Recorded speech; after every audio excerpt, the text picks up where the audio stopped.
দিন ইসলামের পরিস্থিতি কিছুটা অনুভব করা যায়। ইসলাম কতটা টিকে আছে, আমরা ইসলামের উপরে কতটা আছি, এই প্যান্ডেলের দিকে লক্ষ্য করলে একটু বোঝা যায়। সংক্ষিপ্ত সময় কয়েকটি কথা বলবো। আলহামদুলিল্লাহ আলহামদুলিল্লাহ নাহমাদুহু ওয়া নাস্তাঈনুহু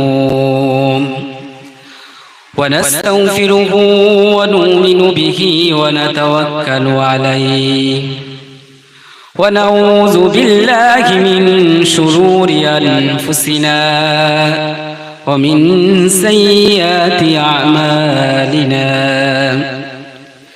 من يهده الله فلا مضل له ومن يضلله فلا هادي له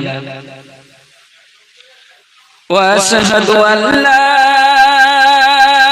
إله إلا الله وحده لا شريك له وأشهد أن محمدا عبده ورسوله أرسله بالحق بشيرا ونذيرا وداعيا إلى الله بإذنه وسراجا منيرا أما بعد فأعوذ بالله من الشيطان الرجيم بسم الله الرحمن الرحيم يوم ترى المؤمنين والمؤمنات يسعى نورهم بين أيديهم وبأيمانهم بشراكم اليوم جنات تجري من تحتها الأنهار خالدين فيها ذلك هو الفوز العظيم يوم يقول المنافقون والمنافقات للذين آمنوا انظرونا نقتبس من نوركم قيل ارجعوا وراءكم فالتمسوا نورا فضرب بينهم بسور له باب باطنه فيه الرحمة وظاهره من قبله العذاب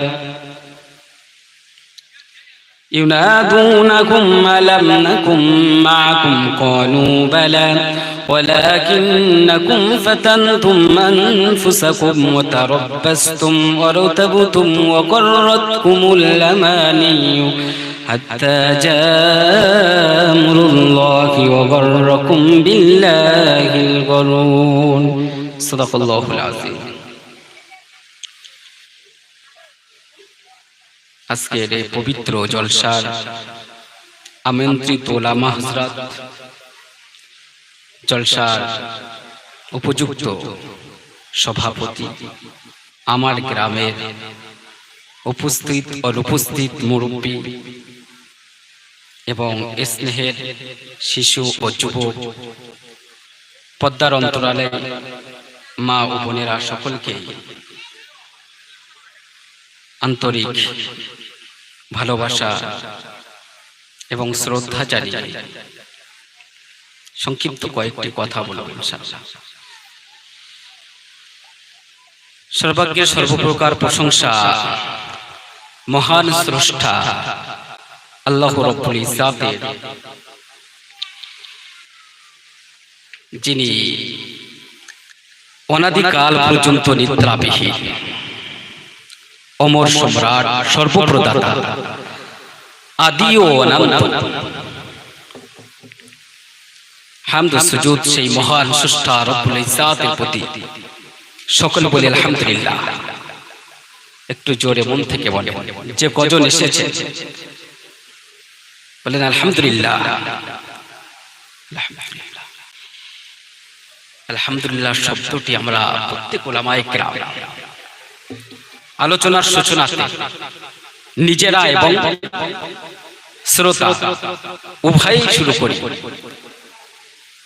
এই আলহামদুলিল্লাহ শব্দটি আমাদের বলার মধ্যে অনেকটা সম্মান প্রদান করা দরকার, মহব্বত থাকা দরকার। এই শব্দটি কতটা ওয়েট, এই শব্দটি কতটা ওজন, এই শব্দটি কতটা মর্যাদা রব দিয়েছেন। এবং জগৎবাসী যারা ভাষা বিজ্ঞানী, বিশেষ করে আরবের বড় বড় সাহিত্যিক, পবিত্র কোরআনে যারা বড় বড় মুফাসসির, হাদিসের জগতে যারা বড় বড় মুহাদ্দিস, এই শব্দটিকে ওজন করেছেন। এই শব্দটি কতটা ওজন আছে আমরা কিন্তু না জানার কারণে অনেকে ঘুমিয়ে ঘরেও বলে আলহামদুলিল্লাহ, সাউন্ড শোনা যায় না। কখনো অবহেলায় বলে থাকে আলহামদুলিল্লাহ, কখনো অসম্মানজনক ভাবে এই শব্দ ব্যবহার করে থাকে। আলোচনা করব ইনশাআল্লাহ, শুধুমাত্র আলহামদুলিল্লাহ শব্দটি একটু বলবো। আসলে এই শব্দটি আমরা না জানার কারণে মূল্যায়ন করতে পারি না। আমার পরেও যিনি আসবেন, আমার আগেও যিনি ছিলেন, এই শব্দটা আপনাদের দ্বারাই বলিয়েছেন, নিজে বলেছেন। এই শব্দটি রব প্রত্যেক মুসল্লির জন্য, প্রত্যেক মুমিনের জন্য এত গুরুত্ব দিয়েছেন, কখনো কিভাবে চিন্তা করেছেন জানি না। এই শব্দটি রবের কাছে এত পছন্দ। আপনি একজন মুসল্লি হিসাবে যত সুন্দরভাবে ওযু করেন না কেন, পবিত্র কোরআন যত শুদ্ধ সহিভাবে পড়নেওয়ালা হন না কেন, এমন কি আপনি যদি মদিনার মসজিদে নববীতে নামাজ পড়নেওয়ালা বনে যান না কেন, মসজিদে হারামে সালাত আদায়কারী হয়ে যান না কেন, এই আলহামদুলিল্লাহ শব্দটি ছেড়ে দিয়ে আপনি যত সুন্দর পদ্ধতিতে আর যত উচ্চ রঙের কিরাত দিয়ে যত সময় ধরে যত সুন্দরভাবে সালাত আদায় করেন না কেন, রব বলছেন, বিশ্বনবী মুহাম্মদ রাসূলুল্লাহ বলছেন, তার নামাজ গ্রহণযোগ্য হবেই না আলহামদুলিল্লাহ শব্দ ছাড়া। এই শব্দটা কতটা গুরুত্ব বুঝতে পারছেন? এর আগে এভাবে চিন্তা চেতনা হয়েছে কি আমি জানি না। এই শব্দটি রবের কাছে এত প্রিয়, পৃথিবীর শ্রেষ্ঠ গ্রন্থ, মহাগ্রন্থ আল কোরআন, যার উপরে আর কোন গ্রন্থ আসে, ইসলামের গ্রন্থগুলো সর্বশ্রেষ্ঠ, তার মধ্যে শ্রেষ্ঠ থেকেও শ্রেষ্ঠ, অতি শ্রেষ্ঠ পবিত্র আল কোরআন। এই কোরআনের শুভ সূচনা হয়েছে এই আলহামদুলিল্লাহ। সেই শব্দটা আমাদের কেমন ভাবে বলা দরকার, কত সম্মানের সঙ্গে বলা দরকার, কত মুহাব্বতের সঙ্গে বলা দরকার। আমরা কি সেই সম্মান বজায় রেখে বলতে পারি? এই শব্দটাকে আমরা কখনো এভাবে মূল্যায়ন করেছি যে রব এই শব্দটি এত পছন্দ করেছে যে পবিত্র কোরআন সূচনা করলেন আলহামদুলিল্লাহ। একজন মুসল্লি নামাজে দাঁড়াবে, নামাজ শুরু করবে আলহামদুলিল্লাহ। এই শব্দের মধ্যে কি রাখা আছে একটু জানতে মন চায়। এই শব্দের মধ্যে কি রাখা আছে কখনো শুনেছেন?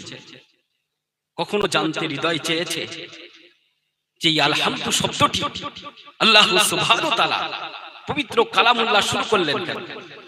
এই আলহামদু শব্দ ছাড়া নামাজ হয় না কেন? রবের প্রশংসা সবচেয়ে শ্রেষ্ঠ শব্দ হিসেবে রব এই আলহামদুকে চয়ন করলেন, নির্বাচন করলেন।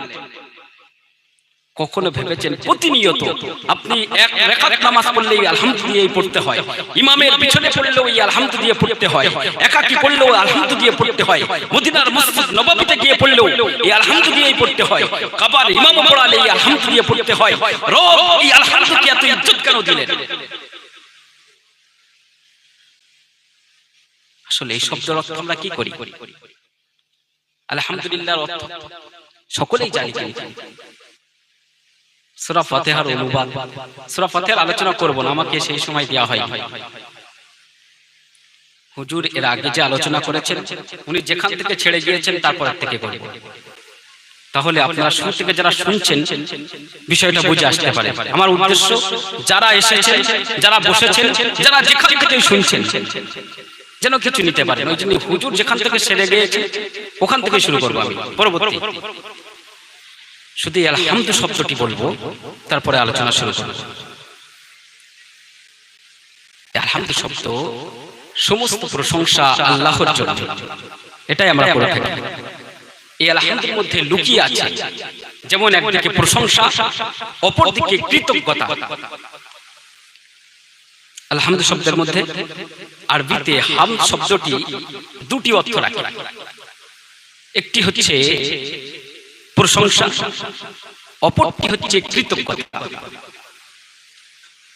গোটা পৃথিবীতে রব যত ভাষা দিয়েছে, সমস্ত ভাষার মধ্যে শ্রেষ্ঠ ভাষা হচ্ছে আরবি। এই আমরা ইংরেজিকে ইন্টারন্যাশনাল ভাষা বলি, ওয়ার্ল্ডে চালানো হয়। আরবি যে ইন্টারন্যাশনাল ভাষা, ইংরেজি আপনার ভারতবর্ষে চলে, বাংলাদেশে চলে, পাকিস্তানে চলে, আমেরিকায় চলে, ইউরোপে চলে, লন্ডন, পৃথিবীর সমস্ত দেশে ইংরেজি না চললেও চালানো হয়, আর এটাকে ইন্টারন্যাশনাল বলা হয়। কিন্তু দুনিয়ার শুরু থেকে যখন ইনসানকে রব সৃষ্টি করেন, ইবাদত যখন আজাজিল করত, সে সময় ওই আরবি ভাষাটাই ছিল। আমরা রবের সঙ্গে রূহের জগতে আরবি ভাষায় কথা বলেছিলাম। মায়ের কোল থেকে পৃথিবীতে এসেছে প্রত্যেকটি মুমিনের জন্য। পৃথিবীর এমন কোনো দেশ নেই যেখানে মুসলিম বাস করে না, সে কোরআন জানে না। গোটা পৃথিবীতে ইংরেজি না জানলেও আরবিক ভাষা মুসলিমরা সকলেই জানে। পৃথিবী পার হয়ে গেল, দুনিয়ার জিন্দেগি শেষ হয়ে গেল, কবরে গেলে ইংরেজি তো কবরে আগ পর্যন্ত চলে, জোর করে চালালে কবরে গেলেও আরবি চলবে, জাহান্নামে গেলেও আরবি চলবে, কিয়ামতের ময়দানেও আরবি চলবে, আখিরাতে জান্নাতেও আরবি চলবে। এটা ইন্টারন্যাশনাল হয় না, ওটা ইন্টারন্যাশনাল হয়। যাই হোক, এই পৃথিবীর এই শ্রেষ্ঠ ভাষার গভীরতা পৃথিবীর সমস্ত ভাষা বিজ্ঞানীরা তাদের মেধাকে খরচ করে দেখেছে। এর উপরে কোনো শব্দ, এর উপরে কোনো অক্ষর, এর উপরে কোনো ভাষা বাক্য গঠনের জন্য পাওয়া যায় না, এত গভীরতা। এই যে আলহামদু শব্দটি পবিত্র কোরআনের শুরুতে দিয়েছে, শব্দটির দুটো অর্থ রাখে। প্রথমে বলেছি এখান থেকে মনে রাখবেন, আগে যা শুনেছেন না মনে রাখলেও এখান থেকে মনে রাখবেন। 1 ঘন্টার আলোচনা 10 মিনিট পার করে ফেলেছি। এখান থেকে মনে রাখবেন দুটি অর্থ, একটি হচ্ছে সানা, সানা প্রশংসা, অপরটি হচ্ছে কৃতজ্ঞতা। আলহামদু শব্দটি দুটি অর্থ রাখে। পৃথিবীতে এই আলহামদু ছাড়া এমন কোন শব্দ নেই যে একটি শব্দ দ্বারা প্রশংসাও বোঝানো যায়, একটি শব্দ দ্বারা কৃতজ্ঞতা বোঝানো যায়। আরবি শব্দ আছে আশ-শুকরু লিল্লাহ, প্রশংসা আল্লাহর জন্য। আল-মাদহু লিল্লাহ, প্রশংসা আল্লাহর জন্য। আশ-শুকরু লিল্লাহ, শুকর আদায় হচ্ছে কৃতজ্ঞতা আল্লাহর জন্য। রব পবিত্র কোরআনে যদি সূরা ফাতিহার শুরুতে বলতেন আল-মাদহু ওয়াশ-শুকরু লিল্লাহি রাব্বিল আলামিন, তাহলে দুটি শব্দ ব্যবহার করতে হতো। এই দুটি শব্দ দ্বারা গঠন হতো কি? সমস্ত প্রশংসা আল্লাহর জন্য, যিনি পরবর্তী। রব এমন একটি শব্দ নির্বাচন করেছেন যে শব্দটি ক্লিয়ার বেরেনে শুনবেন। আমি কিন্তু টান টান দিয়ে বলতে পারি না, আর আমার চিন্তা চেতনা, আমি একজন কোরআনের ছাত্র হিসাবে আজও নিজেকে ছাত্র মনে করি, মৃত্যুর আগ পর্যন্ত নিজেকে ছাত্রই ভাবব। ছাত্রের যে কত মূল্য, যে ছাত্র না সে জানে না। আপনারা যদি ছাত্র ভাবেন নিজেকে, তাহলে কিছু উপলব্ধি করতে পারবেন, কিছু নিজের হৃদয়ে গেঁথে নিতে পারবেন। বিশাল গান শুনলাম, গানের মজা হলো, হৃদয়ের প্রশংসা আসলো না, কেন হৃদয়ে কিছু প্রবেশ করলো না। আল্লাহ তাবারক তাআলা এই দুটি শব্দকে বাদ দিয়ে, আল-মাদহুকে বাদ দিয়ে, আশ-শুকরুকে বাদ দিয়ে একটি শব্দ নির্বাচন করলেন।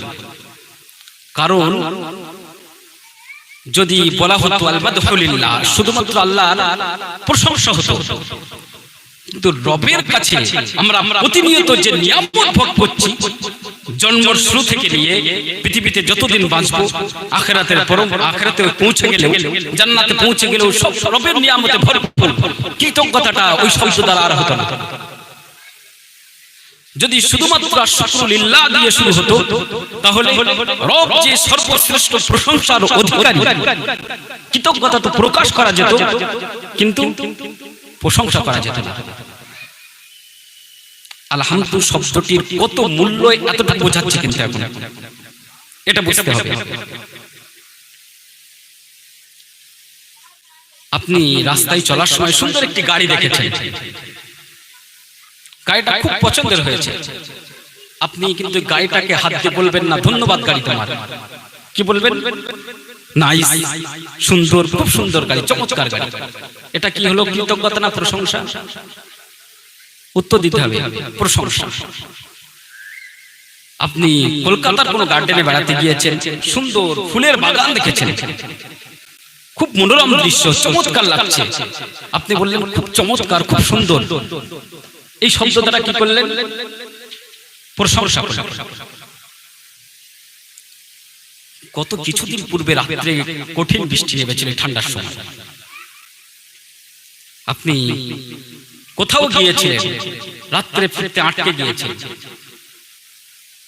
কোথাও দাঁড়িয়ে আছেন, একটি ছাতা পাওয়ার আশা, রাতের অন্ধকারে প্রচন্ড ঠান্ডায়, তাতে বৃষ্টি, কেউ এসে আপনার হাতে ছাতা ধরিয়ে দিলে চমৎকার হয়ে গেল। এই মুহূর্তে আপনি তাকে কি বলবেন? কৃতজ্ঞতা প্রকাশ করবেন, ধন্যবাদ জানাবেন। এই আগে যেটা বললাম, এই দুটির মধ্যে পার্থক্য বুঝে আসছে। একটি শব্দ দ্বারা কখনোই কৃতজ্ঞতাও জানানো যায় না, প্রশংসাও করা যায় না। আপনাকে ওই ছাতাটা দেওয়ার জন্য, অথবা আপনি কাঁকড়ার স্টেশনে দাঁড়িয়ে আছেন, গভীর রাত, আসার কোনো যানবাহন নেই, পায়ে হেঁটে আসতে ভয় লাগছে, হঠাৎ করে আপনার এলাকার একটা ছেলে মোটরসাইকেল নিয়ে আসছিল, বাবু উঠে যান, আপনি তাকে ধন্যবাদ জানাবেন। ধন্যবাদ জানানোর জন্য একটি ক্রিয়াপদের প্রয়োজন হচ্ছে, কোন একটি কাজ করবে, তারপর তার কৃতজ্ঞতা প্রকাশ করবে, কোন উপকার। প্রথম থেকে যেটা বোঝাতে যাচ্ছি, কৃতজ্ঞতা একই শব্দ দ্বারা হয় না, প্রশংসা দুটো জিনিস একই শব্দ দ্বারা হয় না, আলাদা আলাদা হয়। ভাষা বৈজ্ঞানিকরা বলছেন, সৌন্দর্য ভাষার, সাহিত্যের সৌন্দর্য হচ্ছে বিশাল বড় কথাকে ছোট আকারে আনে। রব পবিত্র কোরআন এত শ্রেষ্ঠ কিতাব, আপনারা যারা ভাষা সাহিত্যের একটু জ্ঞান রাখেন, সামনে যারা বসে আছেন দুজন রাখলেন, রাখেন, যারা শুনছেন 10 জন রাখলেও রাখেন, সবাইকে বোঝাতে পারবো না হয়তো। কোন কিতাব যখন লেখা হয়, কোন গ্রন্থ যখন রচনা করা হয়, ওই গ্রন্থটির মূল্যায়ন করার জন্য ভূমিকাটা সবচেয়ে, তার জীবনের যত ইলম আছে ঢেলে দেয়, যত জ্ঞান সে অর্জন করেছে ভাষার উপরে ঢেলে দেয় ওই কিতাবের ভূমিকা লেখার জন্য।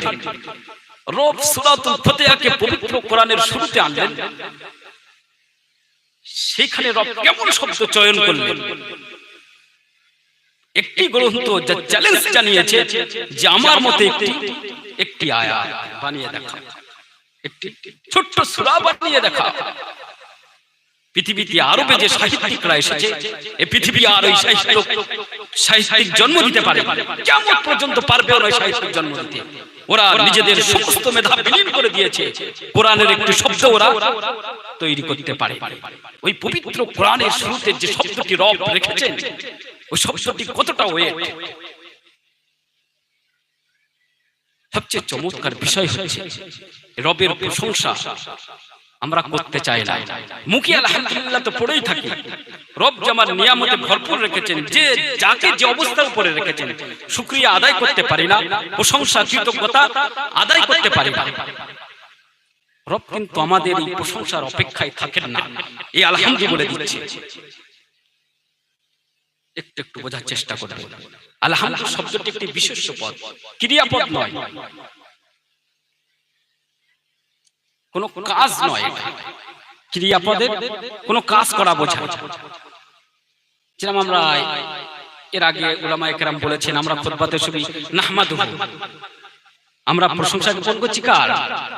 আল্লাহর জন্য। নাহমাদুহু এই করা বোঝাচ্ছে, কিন্তু আলহামদুলিল্লাহ করো করো, করেছে, করবে বা করতে হবে এমন কিছু বোঝানো হয়নি। শব্দটা কি প্রশংসা আল্লাহর জন্য, কাউকে করানো বোঝাচ্ছে? বোঝাচ্ছে না। এটা একটি বিশেষ পদ, ক্রিয়াপদ নয়। একটি ক্রিয়া হওয়ার জন্য একজন কর্তার প্রয়োজন, কর্নেওয়ালার প্রয়োজন।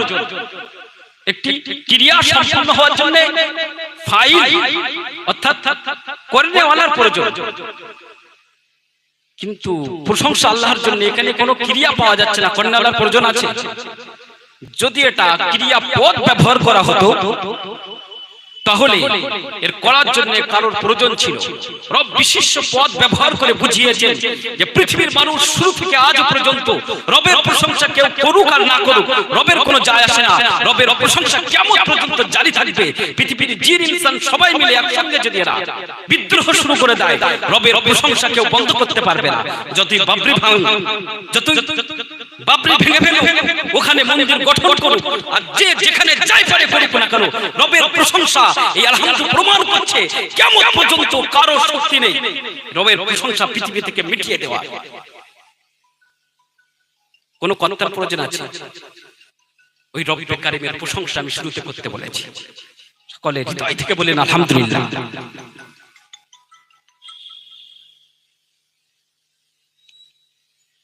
আলহামদুলিল্লাহ কতটা ওয়েট বুঝতে পারছেন? আলহামদুলিল্লাহ আলোচনা করলে 1 ঘন্টা পুরো পার হয়ে যাবে।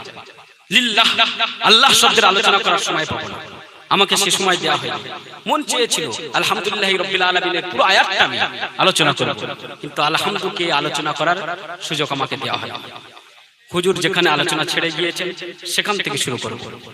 যাই হোক, শুরুতে বলেছিলাম প্রশংসা সকলেই জ্ঞাপন করি আল্লাহর প্রতি। সকলে বলে আলহামদুলিল্লাহ।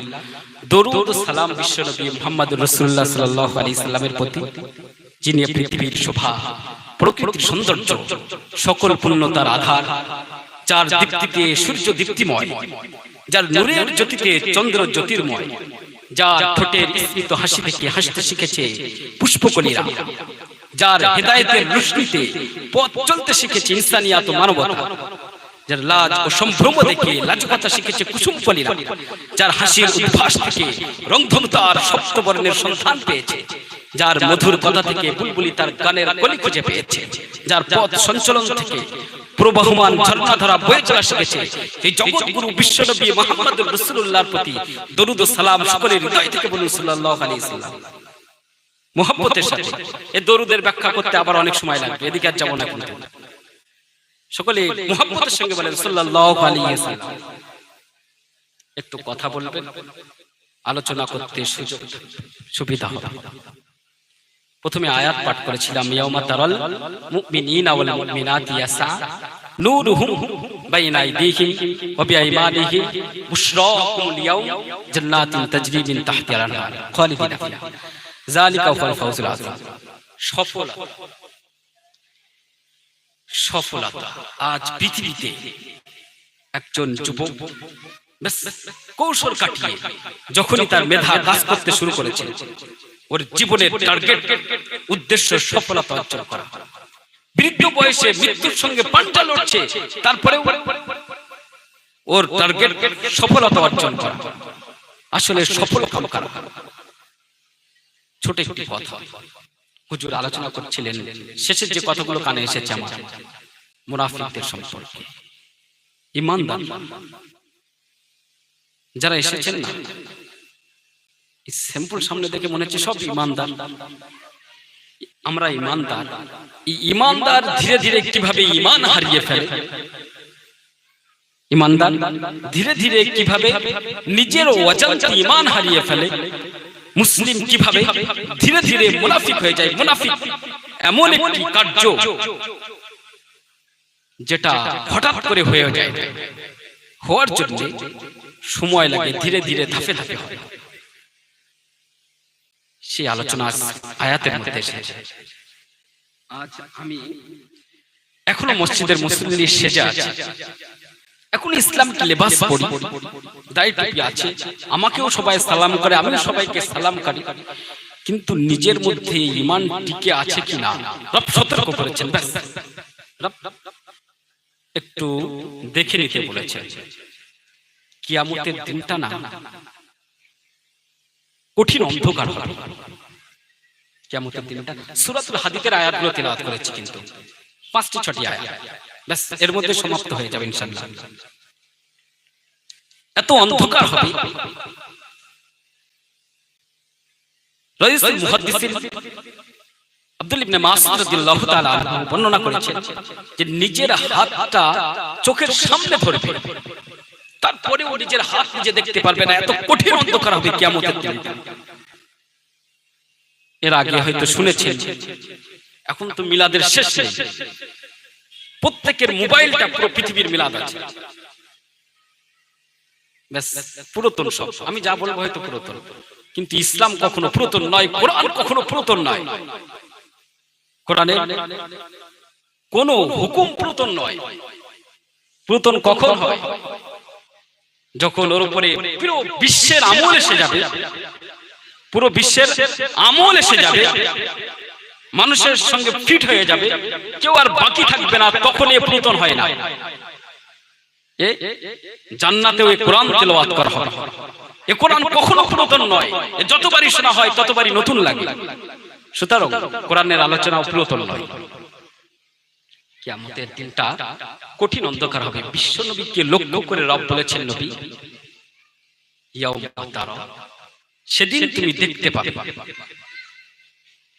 যারা আমরা গুনাহ করি, যারা আমরা অপরাধ করি, আমরা কোন সম্মানীয় ব্যক্তির সামনে, মহব্বতের মানুষ যে আমাকে অনেকটা ভালো মনে করতো, ভালোবাসে, আমার এই অপরাধগুলো তার সামনে আমাকে নিয়ে পেশ করা হবে, এই লজ্জার মুখোমুখি কেউ হতে চাই আমরা?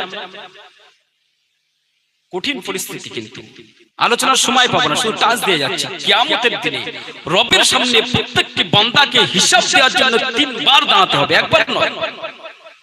এটা ব্রেন থেকে মুছে দেয়, 3 বার দাঁড়াতে হবে রবের সামনে। আমি তাফসীর ইবনে কাসির থেকে বলছি, আয়াত আলোচনা করব অন্য কখনো। 3 বার দাঁড়াতে হবে। কত ভয়ানক পরিস্থিতির শিকার আপনাকে হতে হবে, কত ভয়ানক পরিস্থিতির মুখোমুখি আমাকে আপনাকে হতে হবে। 3 বার রবের সামনে আমার এই সমস্ত অন্যায় পুরো ভিডিও রেকর্ড হচ্ছে, গোটা পৃথিবীর সামনে খোলা হবে, যেখানে মুহাম্মদুর রাসূলুল্লাহ উপস্থিত থাকবে। আপনার আব্বা, আপনি একজন যুবক, অনেক গুনাহ লুকিয়ে করেন, যা সমাজের সামনে দেখালে মানুষ থুতু ফেলবে না, আপনার আব্বা সেখানে উপস্থিত থাকবে, আপনার জনমদুখিনী মা সেখানে উপস্থিত থাকবে, আপনার প্রিয় স্ত্রী ওখানে উপস্থিত থাকবে, কলিজার টুকরা সন্তান উপস্থিত থাকবে। আপনি কত অন্ধকারে কত গোপনে কি করেছেন পুরো ভিডিও রেকর্ড সামনে চলে আসবে, মুহাম্মদুর রাসূলুল্লাহ থাকবে, পবিত্র ফেরেশতারা উপস্থিত থাকবে। সেই সময় আল্লাহ সুবহানাহু ওয়া তাআলা পুরো আপনার সামনে খুলে দেবে। লজ্জাটা কেমন হবে? মন চায় না গুনাহের অভ্যাসগুলো ছেড়ে দিতে? হৃদয় থেকে এখনো আওয়াজ আসে না যে আল্লাহ তুমি আমাকে পবিত্র বানিয়ে দাও? আসে না, কিন্তু কারণ ঈমানটা অনেক আগে শেষ হয়ে গেছে, সেইটা বলার জন্য। মুহাম্মদুর রাসূলুল্লাহকে লক্ষ্য করে আল্লাহ সুবহানাহু ওয়া তাআলা বলছেন, ইয়াউমা তারাল মুমিনিনা ওয়াল মুমিনাতি ইয়াসআ নূরুহুম বাইনা আইদিহিম ওয়া বিআইমানিহি।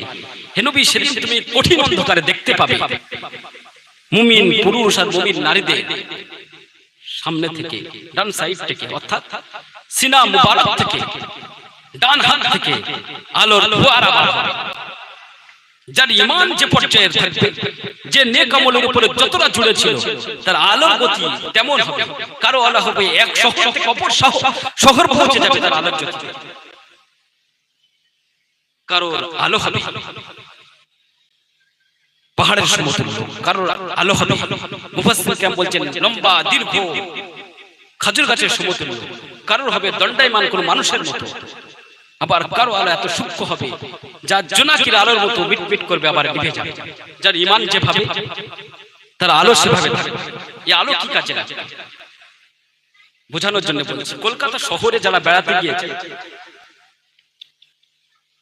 একটি ওভারব্রিজ থেকে আরেক ওভারব্রিজের উপর যদি কোনো গাড়ি যায়, এক ব্রিজ থেকে ওভার ব্রিজের উপর থেকে, কঠিন অন্ধকারে মিটমিট করে আলো জ্বলে খুব গতিতে বেরিয়ে যায়, কিছু ধীরে ধীরে যায়। কারোর আলো প্রখর, খুব জ্যোতি, কারোর আলো একটু কম, কারোর আলো আরো কম। দূর থেকে দেখতে কত চমৎকার লাগে। এই আলোটা কিন্তু আমাদের একটা ব্রিজ পার হতে হবে, ওই ব্রিজটা পার হওয়ার জন্য লাগবে।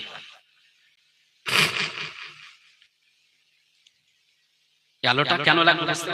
পুরো কঠিন অন্ধকার, ওই সূক্ষ্ম ব্রিজ পার হতে হবে।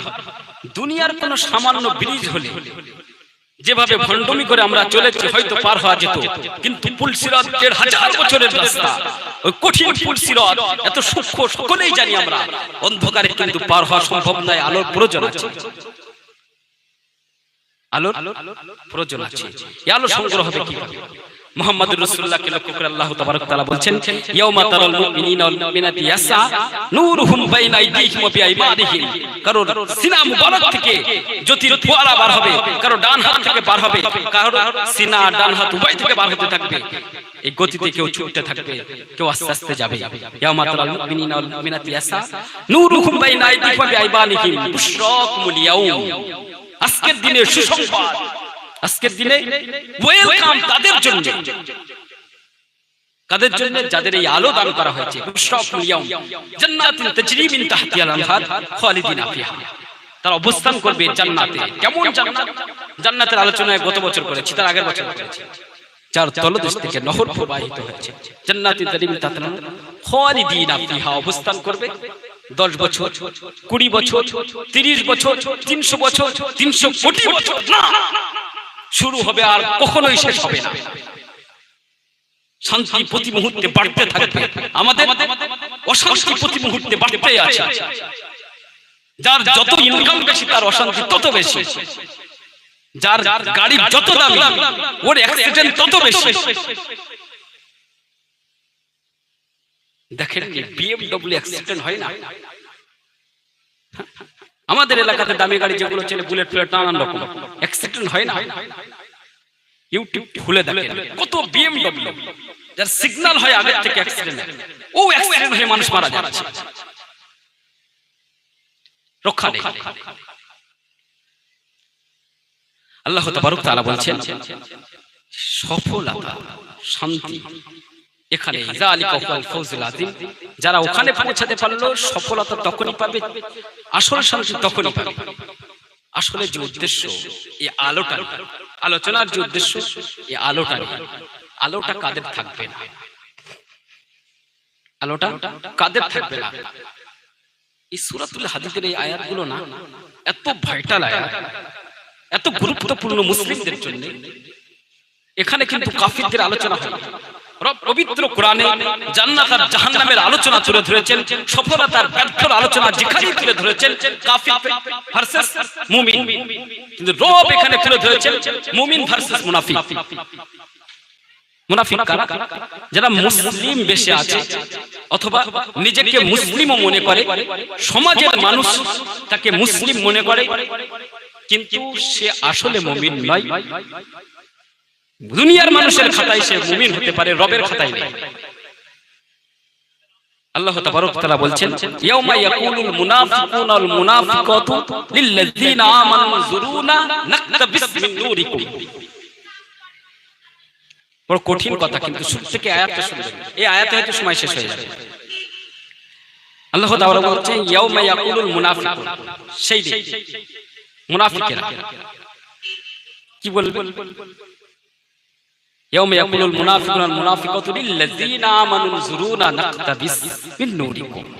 এই মুনাফিকরা না চিৎকার উঠাবে, দেখবে সেই উপর ব্রিজের উপর দিয়ে মুমিনরা আলোর গতিতে তাদের উজ্জ্বল আলো নিয়ে ছুটে পুলসিরাত পার হয়ে চির সুখধাম জান্নাতে পৌঁছে যাচ্ছে। অনন্তকালের শান্তির জিন্দেগির জন্য আমরা অন্ধকারে চিৎকার দিচ্ছি, এক পাও চলতে পারছি না, এমনকি নিজের হাতটাও নিজের চোখের সামনে ধরেও দেখা যাচ্ছে না।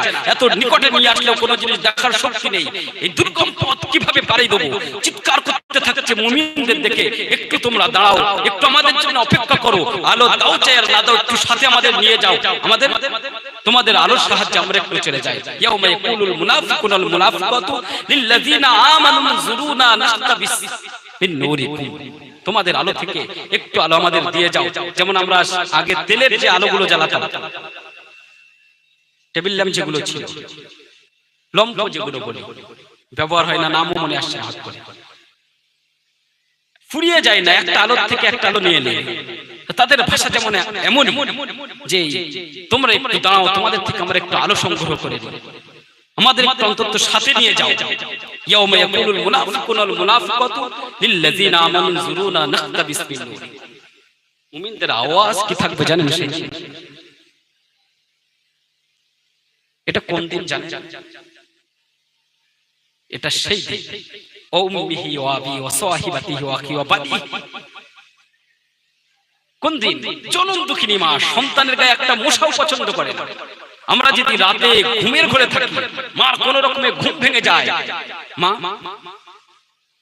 একটা সন্তানের গায়ে মশা বসবে সেই চেতনায় নিজের শীতের এই কাঁথার লেপ ছেড়ে শক্তি থাকলে সন্তানের মশাই টাঙিয়ে দিয়ে আসে। ওই মা কিন্তু সন্তানকে অস্বীকার করবে সেই দিন। কলিজার টুকরা সন্তান, বাপ সারা জিন্দেগি মেহনত করেছে সন্তানের জন্য, ওই সন্তান যেদিন চিনতে পারবে না, সেই কঠিন দিন কেমন একদল আর এক দলের জন্য অপেক্ষা করবে, বরং তার আরো উচ্চ গতিতে দ্রুত গতিতে ছুটতে থাকবে। কি আওয়াজ দেবে? কিলার জিউ ওয়ারাকুম ফালতামিসুল ওয়ারা, পিছনে ফিরে যাও। কি বলবে? কিলার জিউ ওয়ারাকুম ফালতামিসুল ওয়ারা, পিছনে গিয়ে আলোর সন্ধান করো। আমাদের সাথে মনটা ভেঙে গেল, যে একটা আশা ছিল, ওই আলো যাচ্ছে, হয়তো একটু আলো পাওয়া যাবে, একটু চিৎকার করলে হয়তো দাঁড়িয়ে যাবে, একটু মনে আশা জেগেছিল, একটু ভরসা এসেছিল, হঠাৎ করে তাদের আওয়াজ সম্পূর্ণ আলাদা হলো। কত কঠিন হয়ে গেল বিষয়টা। তারা আরো ছুটে পালাচ্ছে, বলছে পিছনে ফিরে যাও, পিছনে গেলে আলোর সন্ধান করো। এর থেকে কঠিন বিষয় হচ্ছে, এর থেকে কঠিন বিষয় হচ্ছে একটা ছোট্ট শিশু যখন খাওয়া দাওয়া করে, বাড়ির একটা বিড়াল আছে, ও ডিস্টার্ব করছে, ওর গায়ে লোম উড়ে যেতে পারে ওর খাদ্যে। মা কি করে? বিড়ালটাকে সাইড করে দেয় তাড়িয়ে, বা ঘরের দরজা লাগিয়ে দেয়। মহান স্রষ্টা রব্বুল ইজ্জাত এই মুমিনদের এত মহব্বত করেন, এর এই খাবারে যেন বিড়ালের কোনো পশম উড়ে না আসে, সঙ্গে সঙ্গে আল্লাহ তাবারক তাআলা একটি পাঁচিল নির্মাণ করে দিলেন। আর কত কঠিন পরিস্থিতি হয়ে যাবে। অন্ধকারের মধ্যে ছিল, যতটুকু আশার প্রদীপ হৃদয়ে ছিল, হয়তো ওদের দেখে একটু আলো পাওয়া যাবে, হয়তো একটু সাহায্য মিলবে, ওরা তো ইনকার করে দিল। সাথে সাথে মহান রব্বুল ইজ্জাত একটি পাঁচিল নির্মাণ করে দিলেন। কিলার জি ওয়ারাকুম ফালতামিসু নূরা ফাদরিবা বাইনাহুম বিসুরিন লাহু বাব, ফাদরিবা বাইনাহুম বিসুরিন লাহু বাব, ওদের মধ্যস্থলে আল্লাহ সুবহানাহু ওয়া তাআলা একটি পাঁচিল নির্মাণ করবেন, যার একটি দরজাও আছে। অন্ধকার হয়ে যায়, কঠিন অন্ধকার, আর অন্ধকার কম হয়ে যায়। যারা টেনশন করছিল মুমিনরা, হয়তো ওদের ওই লোম, ওই বিড়ালের পশম আমার খাবার এসে পড়বে, আমার যাওয়ার পথে বিড়াল দাগ কাটছে, বাধা করে দিচ্ছে, রব বন্ধ করে দিলেন শুধু, বরং ওদের চিরশান্তির সুখধামেও পৌঁছে দেওয়ার ব্যবস্থা রব নিজেই নিয়ে নিলেন। কি বলছেন? ফাদরিবা বাইনাহুম বিসুরিন লাহু বাব বাতিনুহু ফীহি রাহমা, বাতিনুহু ফীহি রাহমা, ওর ভিতরে ওর অভ্যন্তরে রব রহমত দিয়ে পরিপূর্ণ করে দেবেন। মুমিনরা যে সাইডে থাকছে, ওয়াজাহিরুহু মিন কিবালিহিল আযাব, শুধু আটকে দেওয়া হয়নি, ওদের আশার প্রদীপ শুধু নিভিয়ে দেওয়া হয়নি, বরং ওরা প্রাচীরের বাইরের অংশটা রব জাহান্নামে পরিণত করে দিলেন, শাস্তি দিয়ে ভরে দিলেন, কোনো চিৎকার শোনা হয়নি। আসলে এটাও ভাইটাল নয়, যতটুকু বললাম। সবচেয়ে যে বিষয়টা আসলে আমার আলোচনার উদ্দেশ্য, সবচেয়ে কঠিন যে বিষয়, এর পরবর্তী আয়াত। যারা ডাকছিল ওদের কি প্রশ্ন জাগবে না? কেন আমাদের আলো দেওয়া হয়, অথবা আলো দেওয়া হয়েছিল কেন আলো নিভিয়ে দেওয়া হয়? শুধুমাত্র তো ডেকেছিলাম, প্রাচীর কেন মাঝখানে নির্মাণ করে দিলেন রব? তোমরা তো মানুষ, সিফাত তো তোমাদের মধ্যে একটু হিংসা থাকবে, গরিবকে না দিয়ে বড়লোক হয়ে জীবন যাপন করার স্বভাব হয়তো আছে, কিন্তু রব পাঁচিল কেন নির্মাণ করে দিলেন? যার এত দয়া ছিল, একটা রহম ছিল, আর রহমান রহিমের আলোচনা করার কখনো যদি সুযোগ হয়, আল্লাহ যদি কখনো সুযোগ দেন এখানে আলোচনা করা করব, পাঁচিল কেন রব নির্মাণ করে দিলেন? এই প্রশ্নের আওয়াজ উঠাল।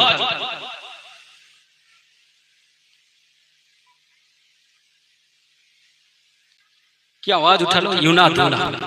ইউনাদুনাহুম আলাম নাকুম মাকুম, ধোকায় যে আমরা পড়ে আছি, এই শব্দটি এবার শুনে। ইউনাদুনাহুম আলাম নাকুম মাকুম, মুনাফিকরা চিৎকার উঠালো। পাঁচিলের ওই পিঠে একদিকে আলোর ফোয়ারা হচ্ছে, আর একদিকে কঠিন অন্ধকার থেকে একদিকে আযাবে শাস্তি ভোগ করছে, অপরদিকে রবের রহমতের চাদরে বেষ্টন হয়ে গেছে।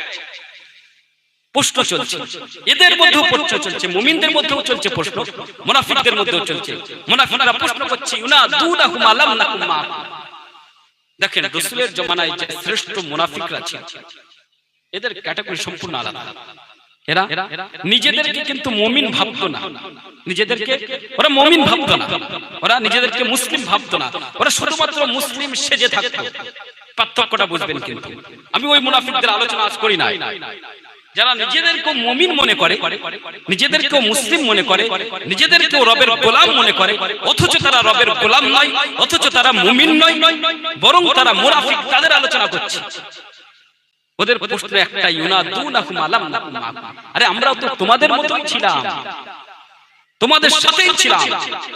মুফাসসিরিন কেমন লিখছে, তোমাদের সঙ্গে একই সঙ্গে নামাজ পড়েছি, আরাফার ময়দানে ছোটাছুটি করেছি, একই সঙ্গে কোনো জিহাদ হলেও গিয়েছি, একই সঙ্গে হজ পালন করেছি, আলিম বেনেছি, কেউ বড় মুয়াজ্জিন বেনে গিয়েছি, কেউ মসজিদের শ্রেষ্ঠ মুসল্লি বেনে গিয়েছি। ইয়াউমা তারাল ইউনাদুনাহুম আলাম নাকুম মাকুম। কিন্তু আমাদের স্থান এখানে কেন আছে? আমাদেরকে কেন জাহান্নামে অবস্থান করতে হচ্ছে? কেন আমাদের মাঝখানে পাঁচিল নির্মাণ করে দেওয়া হলো?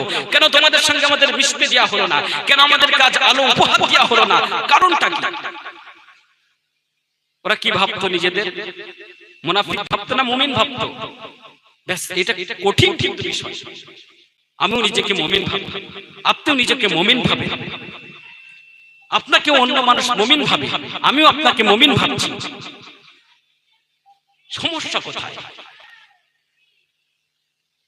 প্রশ্ন তো একই করবে, আর মুমিনরাও একই উত্তর দেবে। শুধু উত্তর দিবে না, গুরুত্বের সঙ্গে উত্তর দেবে। যখন বললে ইউনাদুনাহুম আলাম নাকুম মাকুম, কি ব্যবহার করবে? ক্বালু বালা। বালা শব্দ কখন ব্যবহার করেছি আমরা? রূহের জগতে বলেছি না? অবশ্যই আপনি প্রভু। এখানে কি বলা হচ্ছে? অবশ্যই তোমরাও মুমিন ছিলে, অবশ্যই তোমরা আলো ওয়ালা ছিলে। ক্বালু বালা ওয়ালাকিন্নাকুম ফাতানতুম আনফুসাকুম, ওয়ালাকিন্নাকুম ফাতানতুম আনফুসাকুম। ফাতানা শব্দটির কথা একটু বলি, বুঝে আসবে। আমি এভাবে বসতে একটু অসুবিধা, নিচে বসলে ভালো হতো। ফাতানা শব্দটি বলা হয় কোন জিনিস সোনা দিয়ে বোঝায়। সোনা গলিয়ে, কাঁচা সোনা গলিয়ে গলিয়ে ওই জিনিসটাকে শুদ্ধ করার জন্য অনেকক্ষণ গলানোর পরে ওর থেকে খাতটা ফেলে দেওয়া হয়। এই যে এলাকায় এলাকায় অনেক সাইডে আখ মড়াই মেশিন এসেছে, ওটা মুড়িয়ে রস বার করে মারিয়ে জাল দিয়ে ওর উপরে নোংরা গুলো ফেলে দেওয়া হয়। ফাতানা শব্দটি এমন একটি শব্দ যে ধীরে ধীরে ধীরে ধীরে ধীরে ধীরে এক মুহূর্তে হয় না, অনেকক্ষণ জ্বালাতে হয়, অনেকক্ষণ পিসাই করে তারপর রস বার করতে হয়, অনেকক্ষণ জ্বালিয়ে জ্বালিয়ে ওর নোংরাটা আলাদা হয়ে যায়, ওর গুড়টা আলাদা হয়ে যায়। ফাতানা শব্দটি একই অর্থ রাখে। ধীরে ধীরে ধীরে ধীরে ওর আবর্জনা বার করে দেওয়া হয়। ওয়ালাকিন্নাকুম ফাতানতুম আনফুসাকুম, তোমরা নিজেদের উপরে এইভাবে ধীরে ধীরে ধীরে ধীরে ধীরে ধীরে নিজের নফসের প্রতি এমন জুলুম করেছো যে তুমিও ধীরে ধীরে ঈমান থেকে বার হয়ে গিয়েছো। আরেকটু সহজে বোঝা, আমরা হাবড়া স্টেশনে গিয়েছি, কলকাতা চিতপুর স্টেশনে গিয়েছি, মেট্রো রেলের যে কোনো প্ল্যাটফর্মে চলমান লিফট থাকে। চলমান লিফট গুলো কিছু আছে যা ঊর্ধ্বের দিকে উঠছে, উপরের দিকে উঠতেই আছে, ও কিন্তু নামে না, ও দিয়ে নামা যায় না, আর একটা নামতেই আছে।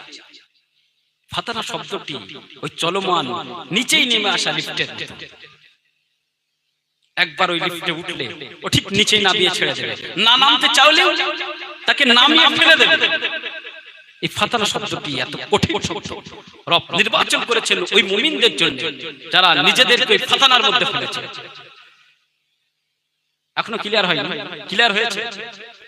ওয়ালাকিন্নাকুম ফাতানতুম আনফুসাকুম, তোমরা নিজেদের উপরে জুলুম করতে করতে এমন এক জায়গায় পৌঁছে গিয়েছো যে তোমরা ধীরে ধীরে ধাপে ধাপে মুহূর্তে মুহূর্তে দিন দিন মুনাফিকের খাতা থেকে, মুমিনের খাতা থেকে নিজের অজান্তেই মুনাফিকে চলে এসেছো। কিভাবে হয় এটা বোঝাই, একটু চেষ্টা করে বোঝানো। যখন এই পরিবেশের ছেলেরা কোনো অসৎ পরিবেশে যায়, একজন সাধারণ মানুষ যে হালাল পথে উপার্জন করত, ও হারাম রাস্তার দিকে যারা চলে তাদের সাথে মেশা শুরু করেছে, ওর মন কি বলে? যারা যাই করুক না কেন, একটা সমাজ ব্যাপার আছে, সমাজ নিয়ে চলার একটা ব্যাপার আছে। না মিশলে মানুষ খারাপ বলবে।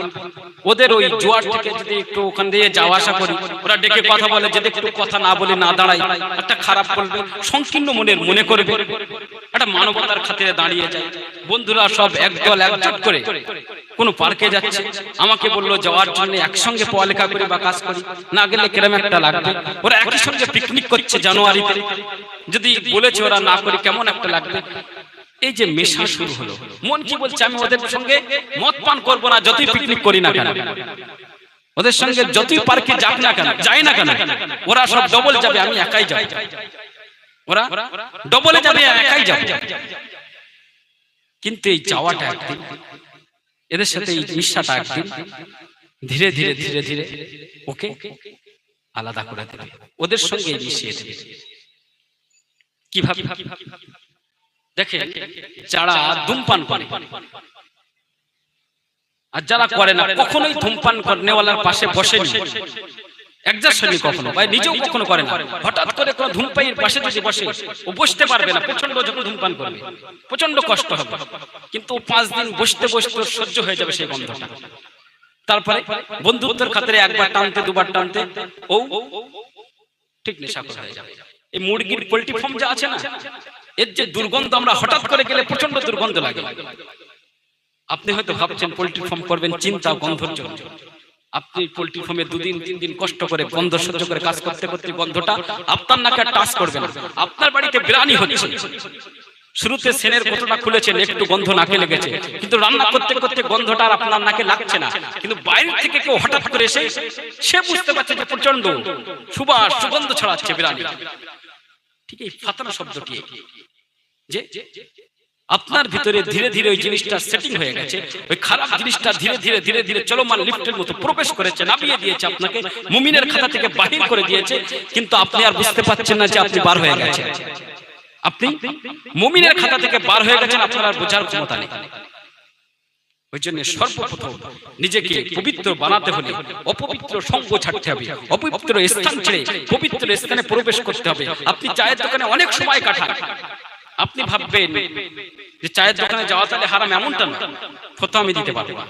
কিন্তু চায়ের দোকানে যে আলোচনা হয় আপনি না করলেও শোনেন, 2 দিন করতে 4 দিন শুনতে, একদিন আপনি শুরু করতে বলে এই সমালোচনা আর গিবত। একটা এক্সাম্পল হিসেবে বললাম, ধীরে ধীরে আপনার মধ্যে প্রবেশ করবে, আপনি মুমিন থেকে মুনাফিকের খাতায় নেবে গেলে। ইউনাদুনাকুম আলাম নাকুম মাকুম ওয়ালাকিন্নাকুম ফাতানতুম আনফুসাকুম। তাহলে তোমরা কিভাবে আমাদের সাথে থাকতে থাকতে মুনাফিকের খাতায় চলে গিয়েছো? তোমরা নিজেদের ক্ষতি নিজেরাই করেছো। ওয়াতারাব্বাসতুম, এরপরে কি? ওয়ারতাবতুম। এই 2টি শব্দ আরো কঠিন, এই 2টি শব্দ আরো কঠিন শব্দ, যা আমরা অনুভব করতে পারি না। এই যে আমি নিচেই নেমে গেলাম, এরপরে কি হবে? মনের মধ্যে অবহেলা চলে আসবে। গুনাহ করতে করতে নিজের মনের কাছে এমন একটা বিষয় চলে আসবে যে আখিরাতের যে ভয়, কবরের যে কঠিন ভয়াবহতা আমাদের হৃদয় থেকে কিন্তু ধীরে ধীরে বার হয়ে যাবে। কারণ আমি মুমিনের খাতা থেকে অনেকটা দূরে চলে গিয়েছি। যখনই চলে গিয়েছে আমরা দিনের কাজের প্রতি আমার অনাসক্তি চলে আসবে, মহব্বত আর থাকবে না। যখন আমি গুনাহের কাজে লিপ্ত হতে হতে একজন মাতাল বনে গেলাম, মদখোরদের সাথে মিশতে মিশতে, মাতালকে মসজিদে আনা সবচেয়ে কঠিন। আপনারা কে কতটা চেষ্টা করেছেন জানি না, মাতালকে মসজিদে কিন্তু আনা যায় না। কারণ ও নিজেকে এমন একটা ভেবে নিয়েছে যে আমার আর মাফ হওয়ার জায়গা নেই, বা আখিরাত তোর কাছে এবার সন্দেহের জায়গা চলে এসেছে। তোমার সন্দেহ পোষণ শুরু করতে, বাস্তবে কি আখিরাত এমন আছে? বাস্তবে কি মৃত্যুর পরে আবার পুনরায় জীবিত করা হবে? এই সন্দেহ আসতে আসতেও এক সময় ঈমানটা পুরো হারিয়ে ফেলে। সময় হয়ে গেছে, আমার যে সময় দেওয়া ছিল আলোচনা আমি করতে পারবো না, এর পরবর্তী একটা শুরু বলবো। এরপরে রব আওয়াজ উঠিয়েছেন, চিৎকার দিয়েছেন, কিয়ামতের এই কঠিন একটা পরিস্থিতি তুলে মুমিনদের সামনে, মুমিনদের নিয়ে আলোচনা করেছেন রব। মুমিনদের নিয়ে আলোচনা করার পরে রব আওয়াজ উঠিয়েছেন, আলাম ইয়ানিল লাযীনা আমানু আন তাখশা কুলুবুহুম লিযিকরিল্লাহ। কিয়ামতের এই কঠিন আলোচনা শোনার পরে, মুমিন আর মুনাফিকদের এই কঠিন পরিস্থিতি শোনার পরে, এই হকের আওয়াজ শোনার পরে, এই পবিত্র কোরআনের আলোচনা শোনার পরে, আলাম ইয়ানিল লাযিনা আমানু আন তাখশা কুলুবুহুম লিযিকরিল্লাহ, আল্লাহর ভয়ে হৃদয়টা কেঁপে ওঠার, হৃদয় বিগলিত হওয়ার, নিজের জিন্দেগি পরিবর্তন করার, গুনাহের পথ ছেড়ে দেওয়ার, অন্যায়ের পথ ছেড়ে দেওয়ার এখনো কি সময় আসেনি? আলাম ইয়ানিল লাযিনা আমানু আন তাখশা কুলুবুহুম লিযিকরিল্লাহ ওয়া মা নাযালা মিনাল হক।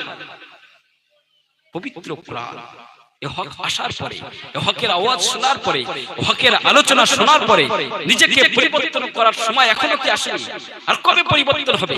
আলাম ইয়ানিল লাযিনা আমানু আন তাখশা কুলুবুহুম লিযিকরিল্লাহ, নিজেকে গুনাহ থেকে শুদ্ধ করে নেওয়া, নিজেকে পবিত্র বানিয়ে নেওয়া, নিজের পথ অন্য দিক থেকে ঘুরিয়ে মসজিদের দিকে আনা কখন সময় আসে?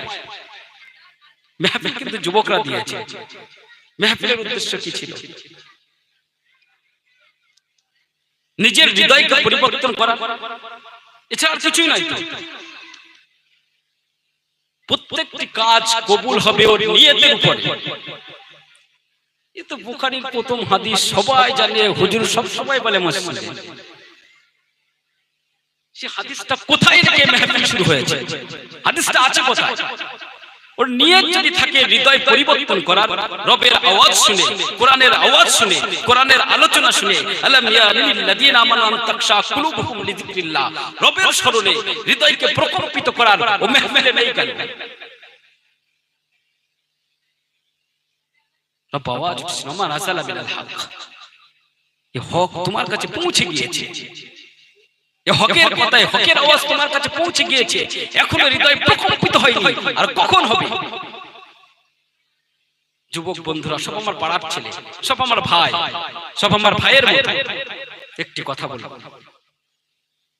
প্রত্যেক দিন যেভাবে পূর্ব দিগন্তে সূর্য ওঠে, পশ্চিম দিগন্তে মিলিয়ে যায়, অস্তমিত সূর্যের লাল আভা প্রতিনিয়ত দেখতে পায়।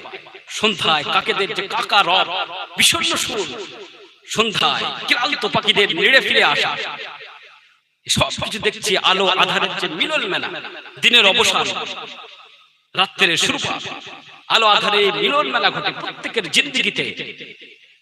এমন আলো ফুরিয়ে অন্ধকার নেমে আসে, চলে যেতে হবে। সময় এমন একটি গুরুত্বপূর্ণ মূল্যায়ন সম্পদ, যেটা চলে গেলে আর পাওয়া যায় না। সাগরের কোন ঢেউ একবার যদি তীরে আসতে পড়ে আর কখনো ঢেউ ফিরে আসে না।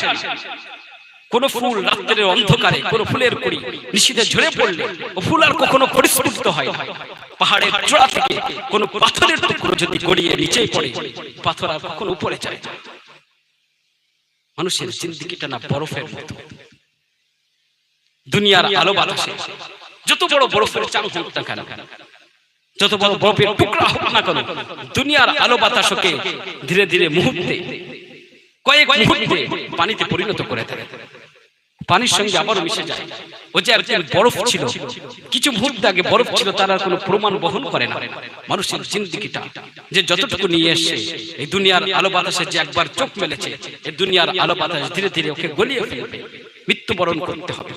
মসজিদে মুয়াজ্জিনের আওয়াজ কিন্তু সকলের কানে পৌঁছে যায়, মসজিদের রাস্তা সকলেই চাই, কিন্তু এরা মসজিদে কেউ আসে না।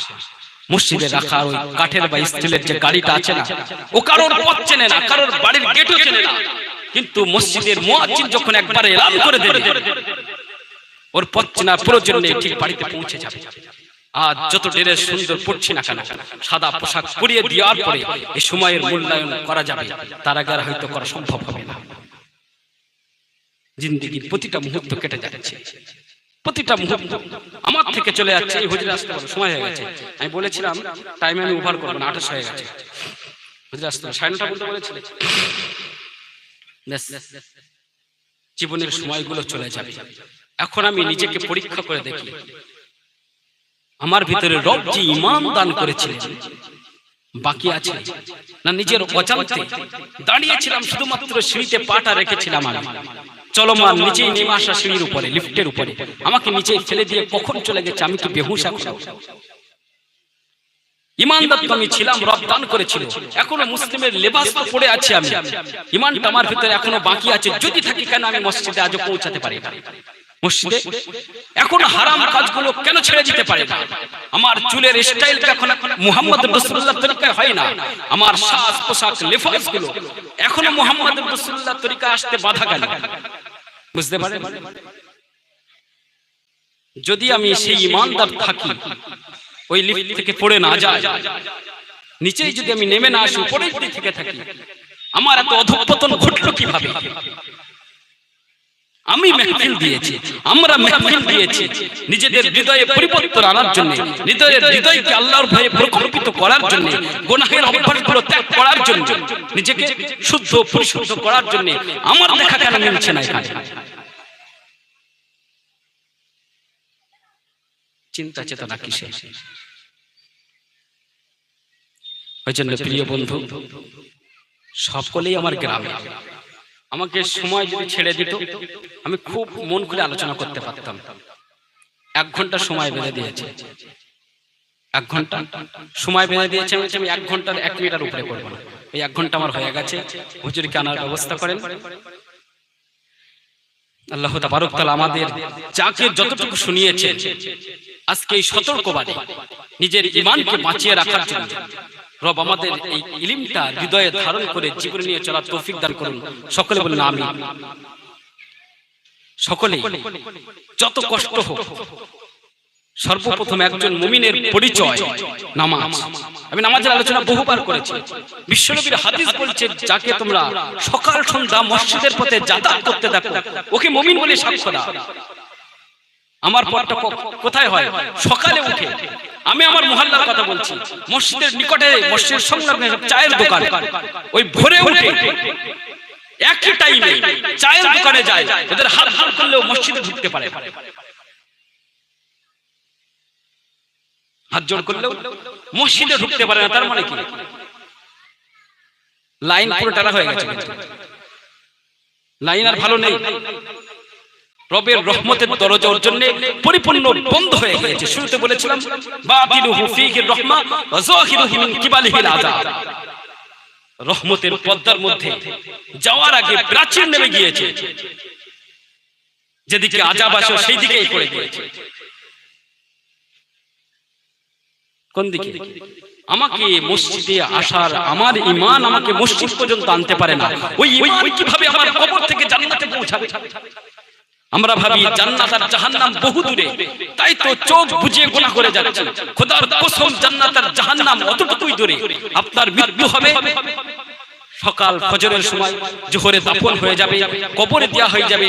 বিশ্বনবী সাল্লাল্লাহু আলাইহি সাল্লাম বলেছেন, কবর কারো জন্য জান্নাতের টুকরা, কারো জন্য জাহান্নামের টুকরা। শুধু কবরে রাখা পর্যন্ত কোটি বছর কবে কিয়ামত হবে ওটা ভুল ধারণা। জান্নাত অতটুকুই। আমি আজ রাত্রে মারা গেলে কাল জোহর বার আমার জান্নাত আর জাহান্নাম। কোন আশায় লাগাম ছেড়ে দিয়ে গুনাহ করছি? বুঝতে পারছেন? এত নিকটে আমার জান্নাত আর জাহান্নাম।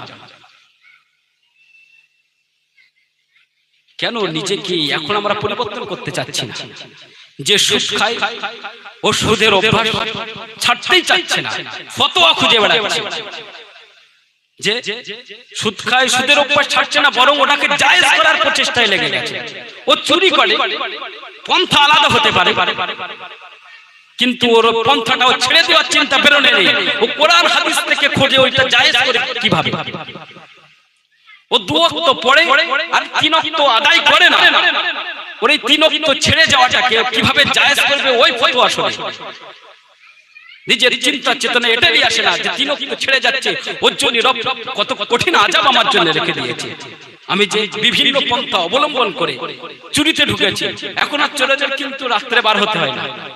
চুরি যা হয় দিনে দিনে, লোকের সামনে বুক ফুলিয়ে, মুখ ফুলিয়ে চুরি কিন্তু এখন আর রাত্রে হয়। এই খুলে বলবো না, আমার গ্রাম নাই, গ্রাম এটা, মহল্লা হলে বলতাম, ওরা অভ্যাস হয়ে গেছে শুনে। এই শিয়ালেদের যে দিনের বেলা অ্যাটাক, কুকুররা যে শিয়ালে ভয় থাকে, ওরা আড়ালে চলে যাচ্ছে। শিয়ালরা যে মানুষের বাড়িতে হানা দিচ্ছে, এই গ্রামটা পুরো মানে পাড়া, মানুষকে অ্যাটাক করেছে শিয়াল। প্রভাব বুঝতে পারছেন? ব্রেন লাগাবেন। রব কিন্তু কিয়ামতের আলামতগুলো আমাদের চোখের সামনে তুলে ধরেছে, চোখের পাতা আমরা বন্ধ করে রেখে দিয়েছি। যে পাড়াতে একটি শিয়াল ঢুকতে পারত না কুকুরের জন্য, পাড়া থেকে কুকুর আউট হয়ে যাচ্ছে, শিয়াল এসে শুধু হাঁস মুরগি ধরছে না, মানুষকেও ধরছে। এই চোরেদের প্রভাব পড়ছে। এই চোরেদের, শিয়ালরা তো চোর ছিল, ওরা চুরি করে হামলা করত, ওরা প্রকাশ্য সামনে এসেছে, মানুষের প্রভাব ওদের উপর পড়েছে। আজ যেমন সমাজে বুক ফুলিয়ে দাপট দেখিয়ে চুরি করা হচ্ছে, ঠিক একই ক্যাটাগরি পশুদের উপরে পড়েছে। তাই কুকুর সাইড থেকে সরে গিয়েছে, ওরা প্রকাশ্যে মানুষের উপরে অ্যাটাক করছে, শুধু মানুষ সমাজে নয়। আমাদের হযরতজি এসে গিয়েছেন। যাই হোক, যতটুকু বলেছি কষ্ট নেবেন না, কাউকে কষ্ট দেওয়ার জন্য বলে মন খুলে বলার চেষ্টা করেছিলাম, সময় পারেন, যতটুকু চেষ্টা করেছিলাম বোঝানোর, হয়তো ততটুকু বোঝাতে পারে। 1 ঘন্টা সময় ছিল। বিয়াদবি হলে আপনার মুরব্বী, আমার মুরব্বী, আপনারা সকলেই আমার গ্রামবাসী মহব্বতে মাফ করে দেবেন। কেউ কষ্ট পাইলে কমিটি ছেলেদের উদ্দেশ্য বলছি, যদি কষ্ট পেয়ে থাকো কেউ মাফ করে দেবে, দোয়া করবে আল্লাহ যেন আগামীতে আমাকে কিছু সময় দেয় তোমাদের।